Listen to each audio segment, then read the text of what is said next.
मैं एक delivery boy था। सुबह से शाम तक मेरा बस यही काम था। मोटरसाइकिल पर यूं चलता जैसे कि पायलट जहाज चलाता है। मोटरसाइकिल पर मेरी स्पीड बहुत तेज थी। जहां दूसरे डिलीवरी बॉय दिन के 5 ऑर्डर ही पूरे कर पाते थे, मैं 10 से 12 ऑर्डर कर चुका होता था। वैसे तो हम जैसे लड़कों का एक ही रोना होता है, बेरोजगारी और गरीबी, लेकिन उस पर भी मेरी शक्ल सूरत बहुत खूबसूरत थी। बस डिलीवरी बॉय का अगर यूनिफॉर्म ना पहना तो लड़कियां मुझ पर फिदा हो जाती। आज भी मैं उसी घर के सामने खड़ा था, जो पिछले 1 महीने से हर दूसरे दिन मैं मुझसे कुछ ना कुछ मंगवाती रहती थी। काफी खूबसूरत टाइप की लड़की थी। मेरे आने से पहले ही अपना दरवाजा खोलकर खड़ी होती। जैसे ही मेरी बाइक खड़ी होती उसके चेहरे पर एक दिलफरेब सी मुस्कुराहट सज जाती। मैं उसका सामान उसके हवाले करता और वह मुझे एक बहुत ही खूबसूरत मुस्कुराहट से देखती थी। साथ ही मुझे पैसे पकड़ा देती। मैं थैंक यू कहकर वहां से चला जाता। पिछले 2 महीने से यही सिलसिला जारी था। कभी पिज्जा, कभी बर्गर, कभी दूसरे सामान वह मुझसे मंगवाती रहती थी। मेरा फोन नंबर उसने उस वक्त लिया जब दूसरी बार भी उसका ऑर्डर मैं ही उसके घर पर देने गया था। कहने लगी हर बार एक नया डिलीवरी बॉय आता है और मेरे घर का रास्ता उसे याद ही नहीं होता। कई कई घंटे मुझे उसे समझने में लग जाते हैं कि दाईं तरफ मुड़ जाओ, सीधे सीधे आओ, सफेद रंग का गेट है, बाहर रुक जाओ। लेकिन कमबख्तों को घर का रास्ता ही नहीं मिलता। ऐसा करो, तुम मुझे अपना नंबर दे दो तो मैं तुम्हें ही बुला लिया करूंगी। फिर अपनी आंख दबाकर मुझे धीरे से कहने लगी, तुम्हारी मेहनत के 50 रुपए ऊपर दूंगी। मैंने मुस्कुराकर कहा, जी बिल्कुल ठीक है। मेरा घर भी उस लड़की के घर के करीबी इलाके में था। मैंने सोचा इस तरह कम पैसों में सामान भी पास में ही छोड़ना पड़ेगा, दूर नहीं जाना पड़ेगा और पैसे भी ज्यादा मिल जाया करेंगे। वह लड़की बहुत खूबसूरत थी और अदाएं बहुत दिखाई थी। मैं दिलफेंक टाइप का इंसान तो नहीं था, लेकिन सामने वाली जब खुद ही अपना आप पेश करने वाली हो तो फिर फ्री की शराब तो कोई भी नहीं छोड़ता। 2 महीने से मैं उस खूबसूरत हसीना को अलग अलग चीजें देने जाता था, इसलिए उससे बात भी हो जाती थी। अब तो वह मुझसे काफी फ्री हो चुकी थी, मुझे कुछ कुछ बातें भी कर लिया करती थी। एक बार सर्दियों की रातें थी, उसने रात 1 बजे मुझे कॉल की। उस वक्त मैं घर पर पहुंचा ही था। खाना खाकर अपनी चारपाई को बरामदे में बिछाकर उस पर लेटकर रजाई में घुस गया। छोटी बहन से कहा कि 1 कप चाय बना दो। रजाई में घुसकर गरम गरम चाय के घूंट भर रहा था कि जब उस लड़की की कॉल आ गई। मैंने समय देखा, रात का 1 बज रहा था। मैंने अजीब सी बोर सी शक्ल बनाई थी कि अब यह कौन सा समय है, जरूर यह कुछ ना कुछ मुझसे मंगवाएगी। मैंने फोन उठाया तो उसकी चहकती हुई आवाज आई। कहने लगी, पिज्जा खाने को दिल चाह रहा है, प्लीज पिज्जा लाकर दे दो। मैंने कहा, समय देखा है आपने, इतनी सर्दी हो रही है। मैं इस वक्त रजाई में घुसकर बैठा हुआ हूँ और गरम गरम चाय पी रहा हूँ। आप मुझे बताएं, ऐसी हालत में आपको लगता है कि मैं अपनी रजाई छोड़कर और गर्मा गर्म चाय छोड़कर आपके के लिए पिज्जा लेकर आऊंगा? जितनी वह मुझसे फ्री हो चुकी थी, मैं उससे कभी कभी हंसी मजाक में ऐसी बातें कह देता था। वो कहने लगी, बहुत भूख लगी है, मेरे घर आज दाल बनी थी और मुझे वो बिल्कुल पसंद नहीं है। मैंने सुबह का बस नाश्ता किया हुआ है। अगर तुम मुझे पिज्जा लाकर दो तो मैं डिलीवरी चार्ज के अलावा तुम्हें 100 रुपए और दूंगी। मैंने कहा कि मैं सिर्फ 100 रुपए की खातिर अपनी रजाई को नहीं छोड़ सकता। मेरी बात पर वह हंसने लगी। कहने लगी, 200 दे दूंगी, 300, चलो 500 ले लेना। मैंने कहा, अच्छा चलो ठीक है, आ रहा हूँ। वो कहने लगी, सो स्वीट ऑफ यू। यह कहकर उसने फोन बंद कर दिया। उसके ऐसे शब्द अक्सर मेरे चेहरे पर मुस्कुराहट बिखेर देते थे, लेकिन मैं नहीं जानता था कि इसके घर जाऊंगा तो आज मुझ पर एक बम धमाका होने वाला है। मैंने सोचा, सचिन चलो हटाओ यह चादर अपने ऊपर से और अपनी जान को थोड़ी सी तकलीफ दो। वह लड़की काफी खूबसूरत, दुबली पतली सी थी। बाल भी लंबे थे, क्योंकि अक्सर बाल खोलकर ही वह दरवाजे पर खड़ी मेरा इंतजार कर रही होती थी। मेरे लिए शायद तैयार भी होती थी, क्योंकि मैं जब भी उसका कोई भी सामान देने जाता तो वो एकदम तैयार खड़ी होती थी, जैसे अभी अभी हल्का फुल्का मेकअप करके बाहर गेट पर आई हो। पता नहीं क्यों मुझे ऐसा लगने लगा था जैसे वह मुझे पसंद करने लगी है, लेकिन मेरी हैसियत से ज्यादा थी। अच्छे खाते पीते घराने से संबंध रखती थी, खूबसूरत भी बहुत थी, तो फिर भला मुझ जैसे डिलीवरी बॉय से यूं मोहब्बत करने लगी। उसके तो न जाने कितने चाहने वाले होंगे। फिर मैंने सोचा कि मोहब्बत कहाँ तक तो ताज को देखती है, इतनी ज्यादा भी अमीर नहीं है। हाँ, यह था कि मुझसे थोड़ी बेहतर है। मैं तो एक बहुत ही गरीब से इलाके में एक बहुत ही छोटे और पुराने से मकान में रहता था। मकान भी अपना नहीं था, किराए का था। ऐसा लगता था कि जैसे सारी गरीबी हम पर आकर खत्म हो गई हो, या फिर शायद यह मेरी सोच थी, क्योंकि मेरे माँ बाप तो अपने इसी हाल में खुश थे, तीनों टाइम पेट भरकर खाना खाते और भगवान का धन्यवाद करते। लेकिन मैं अपने हालात से बिल्कुल खुश नहीं था, अपने माँ बाप का इकलौता सहारा था। मेरे पापा की मोहल्ले में मिठाई की एक छोटी सी दुकान थी, लेकिन मुझे इस काम से शुरू से ही चिढ़ थी। पापा तो कहते थे कि मेरे साथ दुकान पर आया करो और हलवाई का काम किया करो, लेकिन मैंने साफ मना कर दिया कि मुझे यह काम नहीं करना। 3 बहनें थीं, घर में कमरे सिर्फ 2 ही थे, एक कमरे में मम्मी पापा होते और दूसरे कमरे में मेरी बहनें, इसलिए मुझे बस बरामदा ही मिला हुआ था, जहाँ मेरी माँ एक चारपाई बिछा देती थी और मैं अपनी सर्दियाँ गर्मियाँ वही गुजारा करता था। माँ की कमेटी खुली तो माँ ने मुझे एक बाइक दिल दी और फिर मैंने डिलीवरी बॉय बनना पसंद किया। मैंने चाय का खाली कप साइड पर रखा और रजाई से उठकर अपनी जैकेट पहनकर तैयार हो गया। मेरी जेब में 500 रुपये मौजूद थे। मैंने बड़ी साइज का पिज्ज़ा लिया और किरण के घर के सामने जाकर उसे कॉल कर दी। वह कहने लगी, हाँ बस आ रही हूँ। मैं बाहर खड़ा बार बार घड़ी देख रहा था, लेकिन 10 मिनट हो गए थे, वह नहीं आई। दोबारा मैंने कॉल की तो फ़ोन नहीं उठाया। सर्दी इतनी ज्यादा थी कि मैंने अपने दोनों हाथों को रगड़ा और मुंह से फूंक मारकर उन्हें गर्म करने की नाकाम कोशिश करने लगा। मेरे मुंह से धुआं निकल रहा था, होठ भी सर्दी के मारे कपकपा रहे थे। मैं चाह रहा था जल्द से जल्द वह आ जाए और उसे पिज्ज़ा दूं और अपने घर चला जाऊं। न जाने बेचारी को कितनी भूख लगी होगी कि उसने रात के 1 बजे पिज्ज़ा मंगाया था। बहुत देर हो गई, वह नहीं आई तो मैं अपनी बाइक से उतरा, पिज्ज़ा लिया और डोर बेल बजा दी। कुछ देर में जैसे ही दरवाज़ा खुला तो सामने एक बड़ी उम्र का आदमी खड़ा था, जो मुझे बड़े गुस्से से घूर रहा था, और उसके पीछे किरण डरी सहमी खड़ी थी। कहने लगा, क्या बात है और यह कौन सा तरीका है रात के 1 लोगों को डिस्टर्ब करने का। उस आदमी की बात सुनकर मैं तो हड़बड़ा गया था, समझ नहीं आ रहा था उसे क्या जवाब दूं। मुझे चुप खड़ा देखकर उसने फिर गुस्से से पूछा, कौन हो तुम? मैंने एक नज़र किरण की तरफ देखा। मैंने कहा, डिलीवरी बॉय हूँ, पिज्ज़ा मंगवाया था ना आपने? वो कहने लगा, किसने मंगवाया था पिज्ज़ा? मैंने तो नहीं मंगवाया था। किरण पीछे खड़ी ना में सिर हिलाने लगी कि मैं यह ना बताऊं कि पिज्ज़ा उसने मंगवाया है। मैंने उसका मकान नंबर देखा और अगले घर का मकान का नंबर बोल दिया। वह कहने लगा, यह हमारा मकान नंबर नहीं है, जाओ यहाँ से। वह बूढ़ा बड़बड़ाते हुए गेट बंद करने लगा, लेकिन मैंने जल्दी कहा कि उनसे भी पूछ चुका हूँ, लेकिन वह कह रहे हैं कि आपने मंगवाया है। तो मैंने कहा कि देखे, मैं बहुत गरीब लड़का हूँ, शायद मेरे साथ किसी ने शरारत कर दी है। मैं यह बिग साइज पिज्ज़ा अफोर्ड नहीं कर सकता। जिसने भी यह पिज्ज़ा मंगवाया है उसने शायद गलत एड्रेस दे दिया है, इसलिए आप अगर यह रख लें तो मेरे पैसे बच जाएंगे।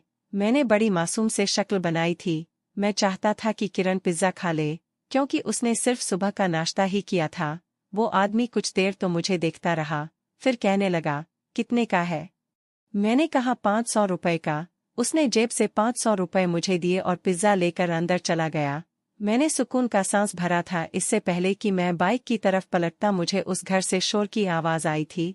वह आदमी किरण से कहने लगा, शुक्र करो वह लड़का किसी और का ऑर्डर लाया था, लेकिन अगर मुझे यह पता चला कि तुमने मंगवाया है तो मैं यह बिल्कुल बर्दाश्त नहीं करता। आजकल मैं देख रहा हूँ कि तुम्हारे बाहर के ऑर्डर कुछ ज्यादा ही बढ़ने लगे हैं, जो कि मुझे बिल्कुल भी पसंद नहीं है। शरीफ घर की लड़कियों के ये लक्षण नहीं होते कि वह हर दूसरे तीसरे दिन डिलीवरी बॉय को अपने दरवाजे पर बुलाकर खड़ा कर लें और उससे बातें करें। तुम मेरे घर की बहू हो, मेरे घर की इज्जत हो। अगर तुमने ऐसी हरकत की तो मैं संजय को फ़ोन करके कनाडा से बुला लूंगा और तुम्हारे मायके में जाकर भी तुम्हारी भी शिकायत लगाऊंगा। पकड़ो ये पिज्ज़ा, मैं तो यह खाता नहीं हूँ। यह सुनकर मेरा दिमाग चकराया था। तो क्या किरण शादीशुदा थी? यह सोचकर तो मेरा दिल पता नहीं क्यों बुझ सा गया था। शायद मैंने किरण के हवाले से कई सपने अपनी आंखों में सजा लिए थे। उस आदमी की बात सुनकर मुझे अंदाजा हो गया कि वह किरण का ससुर है और बहुत ही सख्त मिजाज है, और वो बेचारी ना जाने कैसे जिंदगी गुजार रही है। शायद उसका पति विदेश में है। तभी वह अंकल कह रहा था कि संजय को बुलाऊंगा, तुम्हारी शिकायत लगाऊंगा, या फिर तुम्हारे मायके में शिकायत लगाऊंगा। मेरे दिल में किरण के लिए हमदर्दी के जज्बात उभरने लगे थे। अगले दिन किरण की कॉल आई, कहने लगी, तुम्हारा बहुत बहुत शुक्रिया कि तुमने मेरे ससुर के सामने मेरी इज्जत रख ली। मैंने कहा, क्या तुम शादीशुदा हो? वो कहने लगी, हाँ, बस मेरी किस्मत खराब थी जो मैं इस घर में ब्याह कर आ गई। मैंने कहा, तुम्हारा पति तुम्हें सपोर्ट क्यों नहीं करता? वह कहने लगी वह कनाडा में जॉब करता है, कई कई महीने नहीं आता, और आ भी जाए तो अपने माँ बाप के सामने नजरें तक नहीं उठा सकता, मुझे क्या सपोर्ट करेगा। मुझे यह सुनकर बहुत दुख और अफसोस हुआ था। किरण कहने लगी तुम नहीं जानते मैं कैसे तकलीफ से जिंदगी गुजर रही हूँ। यह तो थोड़े बहुत पैसे ट्यूशन पढ़कर जमा करती हूँ ताकि अपनी छोटी छोटी इच्छाओं को पूरा कर सकूं, वरना संजय जितने भी पैसे भेजता है वह सब मेरे ससुर के पास ही आते हैं, और वह मुझे जेब खर्च के लिए बिल्कुल भी पैसे नहीं देते। कहते हैं जब हमारे साथ रह रही हो, खाना खाती हो, हम तुम्हें शॉपिंग भी कराते हैं, तो अलग से तुम्हें पैसे लेने की क्या जरूरत है। उसकी बात सुनकर मुझे दुख होने लगा। मैंने कहा कि तुम्हें जब भी कुछ खाना हो तो मुझे बता देना, और यह भी बता देना कि तुम्हारा वह खुसर ससुर कब घर पर नहीं होता, मैं उसी समय तुम्हें देने आ जाऊंगा। वो कहने लगी पता नहीं मैंने तुमसे अपने दिल की बात क्यों कह दी, मुझे तुमसे यह सारी बातें नहीं करनी चाहिए थी, तुम मेरे लगते ही क्या हो। उसकी दुख भरी आवाज सुनकर मेरा दिल धड़का था। दिल में दबी उसकी मोहब्बत ने करवट ली थी। जी चाहा उसके सारे दुख दूर कर दूं, लेकिन यह सोचकर खुद को रोक लेता था कि वह किसी और की है, मैं उसको पा नहीं सकता। लेकिन यह भी सच था कि मैं उससे मोहब्बत करने लगा था, यह जानते हुए भी कि मैं अपनी मोहब्बत को कभी पा नहीं सकता। एक बार रात के 12 बजे किरण का मुझे फोन आया। कहने लगी मेरे घर पर कोई नहीं है, मुझे डर लग रहा है, प्लीज तुम मेरे घर पर आ जाओ। मैंने कहा कि मैं कैसे तुम्हारे घर आ सकता हूँ, अगर तुम्हारे सास या ससुर पीछे से घर में आ गए तो क्या होगा, तुम्हारी जिंदगी तो और भी मुश्किल हो जाएगी। वो कहने लगी वह दोनों गांव गए हैं, उनके किसी रिश्तेदार के यहाँ मौत हो गई है, मेरे घर पर कोई भी नहीं है, मुझे अकेले में बहुत डर लगता है। वो बहुत ज्यादा डरी हुई लग रही थी। मैंने कहा तुम परेशान ना हो, मैं बस अभी थोड़ी देर में आता हूँ। कुछ ही देर बाद मैं उसके घर के दरवाजे पर खड़ा था, और वह दरवाजा खोले बदहवासी से मेरा ही इंतजार कर रही थी। मुझे देखकर उसके चेहरे पर सुकून की लहर दौड़ी थी। मैं उसके दरवाजे पर जाकर खड़ा हो गया। उसने दरवाजा पूरा खोल दिया और मुझे अंदर आने का कहा। मैं यह सोच रहा था कि अंदर जाना चाहिए या नहीं, क्योंकि वह घर पर अकेली थी और मेरा इस तरह अंदर जाना ठीक नहीं था। लेकिन वो बेहद डरी हुई थी, तो मुझे लग रहा था कि शायद मुझे कुछ देर के लिए अंदर जाकर उसका डर खत्म कर देना चाहिए। मैं अभी सोच विचार में गुम था कि तभी किरण बोली प्लीज अंदर आ जाओ। मैं अंदर चला गया। उसके बाद उसने मुझे लॉन्च में ही बैठा दिया। कहने लगी तुम यहाँ बैठो, मैं तुम्हारे लिए कुछ खाने को लाती हूँ।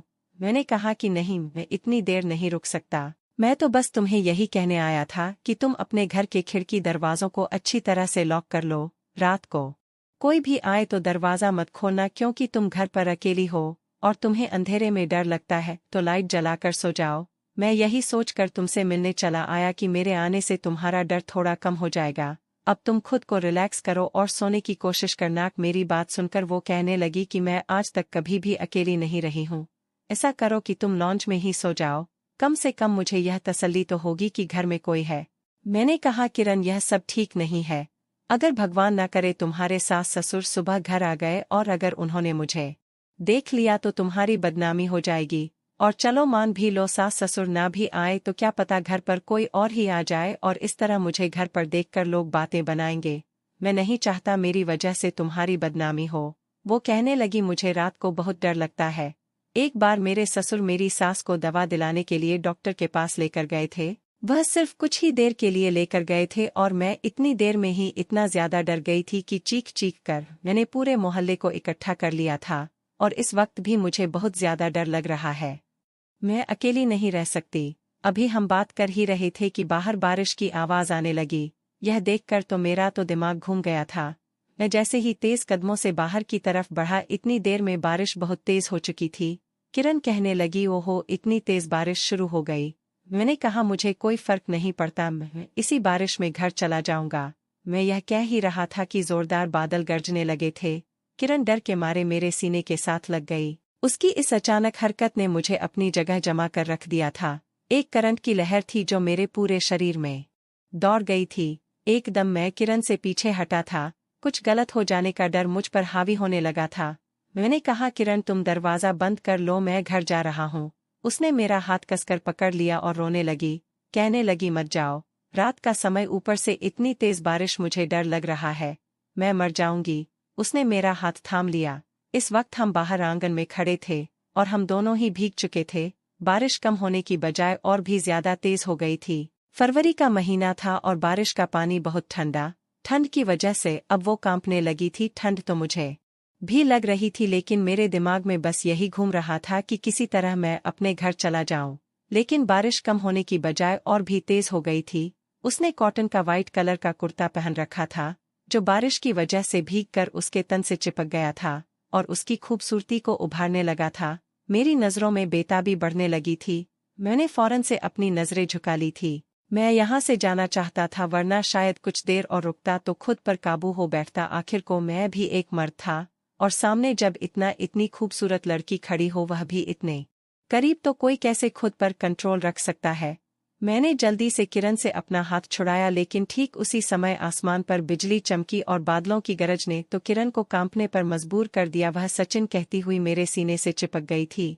मैं इंसान था, कोई फरिश्ता नहीं था, और जहां मर्द और औरत अकेले हो तो उनके बीच में तीसरा शैतान मौजूद होता है। मेरी अक्ल ने भी उस वक्त काम करना छोड़ दिया था। बस दिल की धड़कन थी जो इस वक्त किरण के दिल की धड़कनों के साथ धड़क रही थी, क्योंकि वह मेरे सीने से लगी खड़ी थी। उसने डर की वजह से अपने दोनों हाथों से मेरी कमर को जकड़ रखा था। कह रही थी, सचिन मुझे बहुत डर लग रहा है, प्लीज मुझे छोड़कर मत जाओ। धीरे धीरे मुझ पर भी बेखुदी सी छाने लगी थी। मैं उसे अंदर ले गया। कमरे का दरवाज़ा क्या बंद हुआ। हमारे जज्बात आवो ताब से जाग उठे थे। शैतान हम पर हावी हो चुका था। किरण ने मुझे एक ही बार मना किया था, लेकिन मैं तो अपने होश खो बैठा था। मुझे होश उस वक्त आया जब सब कुछ हो चुका था, और अब मैं बुरी तरह से पछता रहा था। और किरण रोए जा रही थी।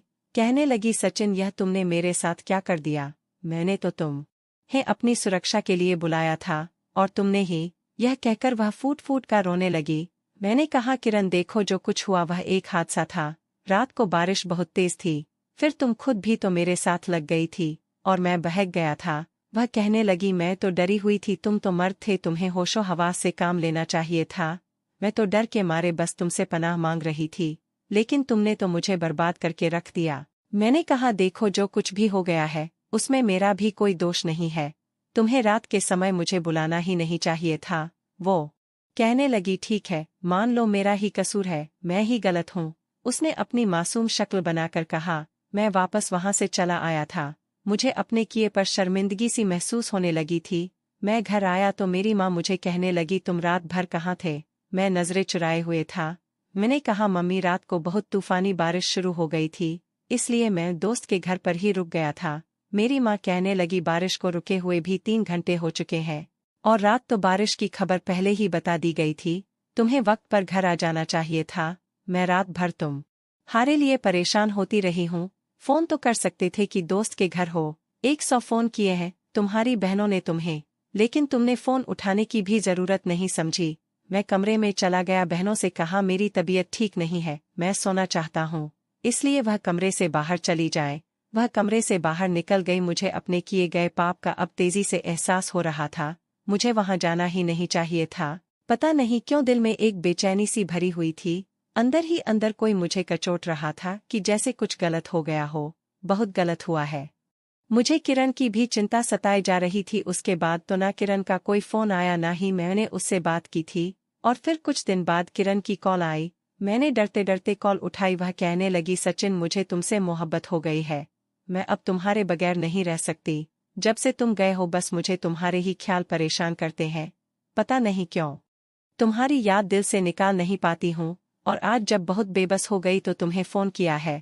प्लीज मेरी मोहब्बत को स्वीकार करो। मैं तुम्हारे बिना रहना नहीं चाहती।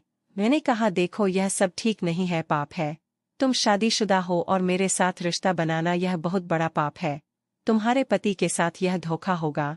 वो रोने लगी, कहने लगी, मेरा पति मुझे अपने माँ बाप की सेवा के लिए लाया है। उसने खुद तो परदेश में शादी कर रखी है, अपनी पत्नी के साथ ऐश की जिंदगी गुजर रहा है, और मुझे यहाँ तन्हाई का अजाब झेलने के लिए छोड़ा हुआ है। आखिर मैं भी तो इंसान हूँ। किरण सिसकियों से रोते हुए ये सब कह रही थी। मुझे उस पर तरस आने लगा था। कैसा खुदगर्ज पति था उसका। वो कहने लगी, बस मुझसे बात कर लिया करो, अपनी आवाज मुझे सुना दिया करो, मुझे तुमसे कुछ नहीं चाहिए। मेरा दिल भी अब धीरे धीरे किरण की मोहब्बत में गिरफ्तार होने लगा था। जब भी दिन के समय वह अकेली होती मुझे बुला लेती, मुझे अपने कमरे में ले जाती, और फिर मुझसे मोहब्बत भरी बातें करती। मेरे करीब आ जाती। कई बार हम दोनों मोहब्बत के नाम पर पाप कर बैठे थे। एक बार मैं किरण के कमरे में ही था कि जब उसके घर का दरवाज़ा बजने लगा। दरवाज़ा खुलने की आवाज़ सुनकर हम दोनों का ही रंग उड़ गया था। मैं फौरन से किरण के कमरे में ही छुप गया। वो भी बुरी तरह घबराई हुई थी। कहने लगी, ज़रूर मेरे ससुर होंगे। जैसे ही वह कमरे में जाते हैं, मैं तुम्हें खिड़की से बाहर निकाल दूंगी। मैंने कहा, ठीक है। मैं उसके कमरे के पर्दे के पीछे छुप गया था। कुछ देर बाद कमरे का दरवाज़ा खुला और किरण के मुंह से संजय का नाम सुनकर मेरा दिल धक से रह गया था। उसका पति कनाडा से आया था। कहने लगा, मेरा सरप्राइज तुम्हें कैसा लगा किरण? वाह, घबराई हुई थी। कहने लगी, बहुत अच्छा लगा। आपको इस तरह अचानक अपने सामने देखकर मैं बहुत खुश हूँ। उसका पति कहने लगा, मम्मी पापा कहाँ है? वो कहने लगी, वह तो किसी रिश्तेदार से मिलने गए हैं। आप नहा ले, मैं आपके लिए खाने को कुछ लाती हूँ। लेकिन उसका पति उसके करीब आ गया। कहने लगा, किरण तुम्हारे बगैर कैसे मैंने ये समय काटा है, पहले मुझे यह तो बताने दो। किरण का तो सारा ध्यान मुझ पर था। वह बहुत डरी हुई सी लग रही थी। अपने पति से अपना आप छुड़ाने की कोशिश कर रही थी, लेकिन वह उसे अपनी बेताबियां दिख रहा था। मेरे सामने ही उसने किरण को अपनी बाहों में लिया और उससे संबंध बनाया। मुझ पर क्या बीती थी ये मेरा दिल ही जानता था। मैं भी उससे मोहब्बत करने लगा था, इसलिए उसे उसके पति के साथ बर्दाश्त करना मुझे मुश्किल लगने लगा था। मैंने अपनी आंखें बंद कर ली थी। उसका पति वॉशरूम में गया था कि तभी किरण मेरे पास आई। पर्दा हटाकर मुझसे कहने लगी, जल्दी यहाँ से निकल जाओ। मैंने किरण को बाहों में भर लिया। मैंने कहा, किरण अपने पति से दूर रहो वरना मैं उसका खून कर दूंगा। मैं तुमसे मोहब्बत करने लगा हूँ। तुम्हारे साथ किसी को भी बर्दाश्त नहीं कर सकता, तुम्हारे पति को भी नहीं। उसे कहो वह तुम्हें तलाक दे दे और अपनी दूसरी पत्नी के पास चला जाए। मैं बेहद गुस्से में था। किरण का तो रंग उड़ा हुआ था। मेरे सामने हाथ जोड़कर कहने लगी, अभी जाओ यहाँ से। मैं बाद में तुमसे फ़ोन पर बात करूंगी। अगर मेरे पति ने तुम्हें देख लिया तो आज की रात हम दोनों की आखिरी रात होगी। मैंने कहा, तुम्हें डरने की ज़रूरत नहीं है, मैं हूँ तुम्हारे साथ। उससे ये कहकर मैं उसके घर से और कमरे से बाहर निकल गया था। उसके बाद तो किरण ने मुझे फ़ोन करना भी छोड़ दिया था। लेकिन अब मुझे रातों को नींद नहीं आती थी। जब भी ख्याल आता है वह अपने पति के करीब होगी, मुझे बेचैनी सी होने लगती थी। मैंने किरण को न जाने कितने मैसेज किए थे। उसे कहता है कि मुझे तुमसे मिलना है, मैं तुम्हें देखे बिना नहीं रह सकता। वो अब मुझे बहाने करने लगी थी। मेरे दिल में अपनी मोहब्बत की आग लगाकर अब वह मुझे दूरी बनाने लगी थी। मैं तो अब उसकी संगत के लिए बेचैन होने लगा था, या शायद पाप की आदत लग गई थी। एक बार मुझसे रहा नहीं गया तो मैं एक पिज्ज़ा लेकर उसके घर पहुंच गया। दरवाज़ा उसी ने खोला था। उसे देखकर ही मेरा दिल बेख्तियार सा होने लगा था। वह मुझे देखकर हैरान थी। कहने लगी, तुम क्यों आए हो? मैंने कहा, नहीं रह सकता तुम्हारे बगैर। वह कहने लगी, मेरे सास ससुर अभी अपने कमरे में ही है, तुम जाओ। लेकिन मैं घर के अंदर आ गया। मैंने कहा, मैं अपने दिल का क्या करूं किरण, मैं पागल हो जाऊंगा, समझ क्यों नहीं आता? वह मुझे अपने कमरे में ले गई, मेरे सीने से लग गई। कहने लगी, मैं भी तुम्हारे बगैर नहीं रह पा रही हूं, लेकिन मेरी मजबूरी को समझो। यह कहकर वह मुझसे पीछे हट गई। लेकिन मुझे कहाँ सब्र था। अपने होश उड़ा देने वाले हुस्न के साथ वह मेरे सामने खड़ी थी। मैं कैसे उससे दूर रह सकता था? कितनी रातें सिर्फ उसे याद करके मैंने बेचैनी सी काटी थे। मैंने उसे अपने बाहों में भर लिया और अपनी बेताबियां दिखाने लगा। उसे बेतहाशा चूमना शुरू कर दिया। मेरी बेताबियां इस समय अपनी चरम सीमा पर थी। जिसकी आदत उसी ने मुझे डाली थी, वह मुझे खुद से पीछे करने की कोशिश में थी कि अचानक से कमरे का दरवाज़ा खुला था। शायद जल्दबाजी में किरण कमरे का दरवाज़ा लॉक करना भूल गई थी। सामने उसका ससुर खड़ा था। उसे देखकर तो मेरा भी रंग उड़ा था। किरण ने मुझे धक्का दिया अपने बचाव के खातिर। वह मुझको बहुत बुरा फंसा चुकी थी। उसका ससुर मेरे करीब आया, मेरा गिरेबान पड़कर मेरे मुंह पर 2-3 थप्पड़ रख दिए और उसके बाद तो उसने मुझे बेतहाशा मारना शुरू कर दिया। शोर मचा दिया। मोहल्ले के लड़के जमा हो गए और वह भी मुझे मारने लगे। किरण का पति भी आ गया, उसने भी मुझे बहुत मारा। कहने लगा, तुम्हें जेल में डलवा दूंगा, तुम चोरों की तरह मेरे घर में आकर मेरी पत्नी के साथ जबरदस्ती कर रहे थे।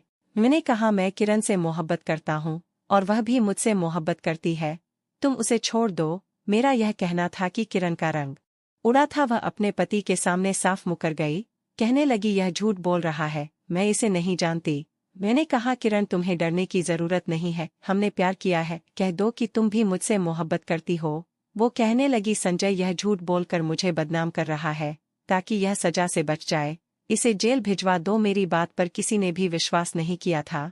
किरण कहने लगी, ये आदमी मुझे ब्लैकमेल कर रहा था कि तुम्हारे पति के सामने तुम्हें झूठा साबित कर दूंगा। वो औरत झूठी थी, मक्कार थी। उसके पति ने कोई दूसरी शादी नहीं की थी। वह हर 2 महीने बाद हिंदुस्तान आता था और कई बार उसके साथ दुबई भी जा चुकी थी। उसके पति ने दूसरी शादी भी नहीं की थी और हर महीने उसकी अय्याशी के लिए उसे खर्च भी भेजता था। लेकिन ये उस औरत का शौक था, नौजवान लड़कों को बेवकूफ़ बनाकर अपना दिल बहलाना। मैं उसकी चिकनी चुपड़ी बातों में आ गया और अब जेल की सलाखों के पीछे बैठा था। मुझे 2 साल की कैद हुई थी। मेरे बूढ़े माँ बाप वकीलों और पुलिस वालों को पैसे भर रहे थे ताकि मैं जेल से बाहर आ जाऊं। औरत का यह घिनौना रूप मैंने पहली बार देखा था। पति के होते हुए मजलूमियत का झूठा रोना रोकर उसने मुझे इस्तेमाल किया था। जानबूझकर मुझे उस रात बुलाया। बारिश की खबर पहले ही आ चुकी थी कि आज रात तेज बारिश होगी और वह भी जानती थी कि उस दिन बारिश होगी। मुझे बुलाकर उसने जानबूझकर मेरे अंदर हवस की आग जलाई थी। मोहब्बत का नाम देकर वह मुझसे अपनी ख्वाहिश पूरी कर रही थी। औरत का यह रूप पहली बार देखा था। आज तक तो मैंने यह सुना था कि मर्द हवस का पुजारी होता है, लेकिन यहाँ तो औरत ही हवस की पुजारन निकली थी। यहाँ तो वह झूठ बोलकर बच गई, लेकिन भगवान के सामने क्या करेगी। बेशक मैं भी कसूरवार हूँ, मुझे भी गुनाह से बचना चाहिए था, लेकिन मैं बहक गया था। शैतान ऐसे ही इंसान को अपने झांसे में फंसाने की कोशिश करता है और मैं भी उसके धोखे में आ चुका था। लेकिन आप लोगों से मेरी हाथ जोड़कर विनती है कि आप मत आइए। दोस्तों, कहानी कैसी लगी ज़रूर बताना। पसंद आई हो तो प्लीज़ लाइक करना। रोज़ एक नई कहानी सुनने के लिए हमारे चैनल को भी सब्सक्राइब करना। कहानी को अंत तक सुनने के लिए आप लोगों का बहुत बहुत धन्यवाद। मिलते हैं अगली किसी नई कहानी के साथ।